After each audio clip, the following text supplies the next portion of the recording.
Jacob Madden, and today I'd like to introduce you to a startup based out of Troy called Design My Day. So our story starts far away across the world at the small tropical island of Bali in Indonesia. There they have a co-working space called Ubud. It's filled with bamboo desks and there's rice fields surrounding you. Very creative space. Every year they hold a startup weekend competition for those that are familiar. And this gives us a chance to pitch an idea. So I went up there and pitched my idea in front of around 80 people and brought together a team of people from 6 different countries, brought this idea to life. We worked over 72 hours and ultimately we ended up winning first place as the best startup for the weekend. So what's the problem that we were addressing? I called it the temporary funk. It's that human condition element where we just get off. We don't feel right. We don't feel ourselves. Something happens in our life. It throws us off balance. And not like normal where you just rebound back and things just start to make sense again. You get stuck in this space where you don't feel yourself. You don't know what you can do. You're not sure. You kind of just stay stuck in your thinking. Stay stuck in your funk. Well, our team tried to understand, why does it take so long sometimes to get out of this situation? And maybe, is there some way that an app could help us to escape? Is there some way that technology could break this cycle? And what we noticed when talking to people is that social media is actually not a filler for this problem. On social media, we feel like we have to present the best version of ourselves. It's this facade. We're having the greatest life ever if we look at everybody's social media profiles, right? What we found is that people said, you need to take little actions. Instead of sitting in bed, instead of staying asleep, instead of just mulling over your problems over and over with the record player in your mind, do something. Even if it's go around the block, take deep breaths, something focused, something that you can do that's actionable. And so our trick was, how can we have these ideas? How can we come up with these ideas? How can we gather them? If only there was a way that we could connect with the community and allow people to connect with ideas and actually do something. So that's where Design My Day comes in. It's an interactive web app, so you log in, you basically get to do certain actions in this web app. It's crowdsourced activity ideas, so everyone's contributing, the power of the crowd, and we're giving activity ideas for people that felt the same way that we did. So maybe we're not in the funk now, but we knew what it took to finally get out of it, and we can share that with people. We can vote on that. So it's based out of city-specific information. It knows where you are, it knows how you're feeling, and it uses machine intelligence to match you up with the best activity ideas. So here's how it works. You log in, and we think you should first help somebody. Even when you're in a funk, you're not feeling great, helping somebody out gives you that little boost, when you get outside of yourself a little bit. So you are presented with a profile of a person, Sally. She lives in London. She's feeling a little bit lonely, and it gives you a severity scale of how she's feeling.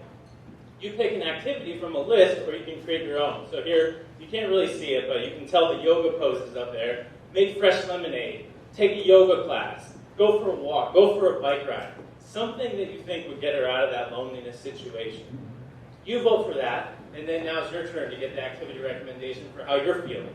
So you're presented with a number of different emotions. You pick the emotion, the severity, and then you get your machine intelligence-driven suggestions for activities, top 3 that came up from our algorithm. And so then you put down the app. You don't use technology anymore. You go out there, you do something, and you start on feeling better. So what kinds of traction? Right now, we completed 2 months of beta testing over the summer. We had over 200 users giving us some feedback. We're iterating, trying to tweak the design, make sure that we're getting our solution right. We launched the web app version. So web app meaning like anybody can use it. You can have your computer, your tablet, your phone, any device can get on. It's not app specific to a specific device. So we released that to the public. You can log in tonight if you're feeling a little bit down, and maybe you can suggest activity ideas for people. So that was launched, and we have under development some native versions, so the iPhone, Android, things that people want to see in the stores and things like that. We also have some alternatives like Telegram, if anybody's seen us, a chat messaging app, and Amazon Alexa, where you can talk to devices. Because again, it's just getting you those ideas. So everything is about feedback for our company. We want to know, is it working? Is this thing helping people? What are the metrics? So we're measuring constantly. One of the things that we really appreciate, though, is a feature that we introduced called user testimonials. So basically, this allows users to submit through the app how they felt afterward. Did it help? Did you actually feel better? That was the idea. Here's a woman from Brazil. She picked walk barefoot in the grass and watch the next sunset. So her testimonial was, they're the simplest things that we feel the true meaning of life. And she checked the little box that said, I felt much better after.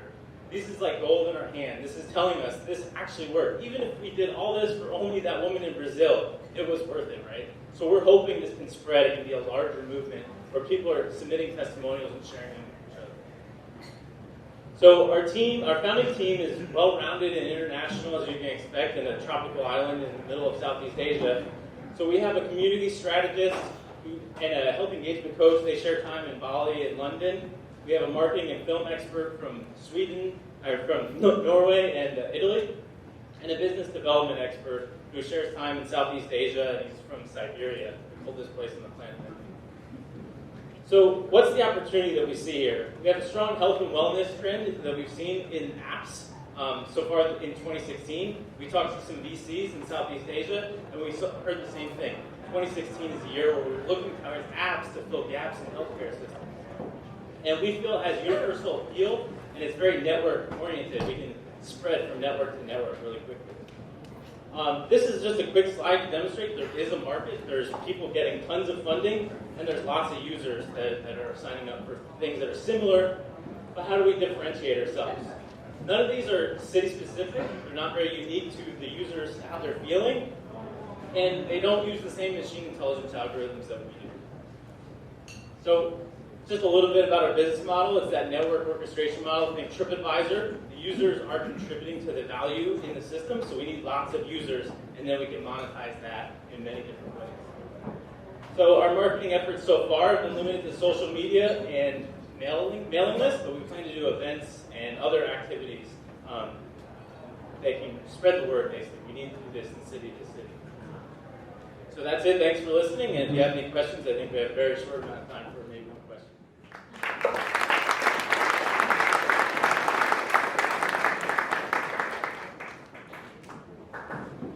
Good. Question in the front?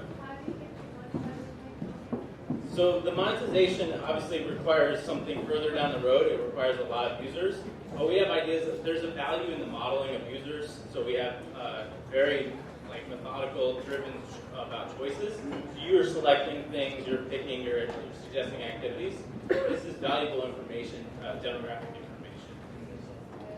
Users don't pay. The app is free, and it's only when it becomes Facebook, TripAdvisor, these apps that have many, many users where it starts to become. But it's also lean, so that it doesn't cost a lot. It's a really efficient web app.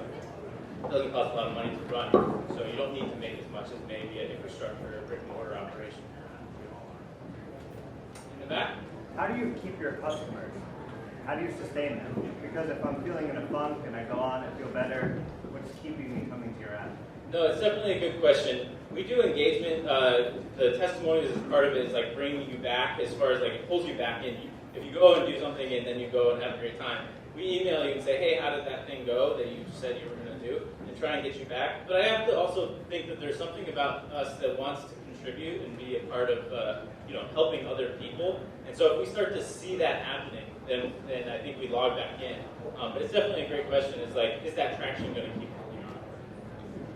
All right, let's go. Thank you so much. Thank you, Jacob.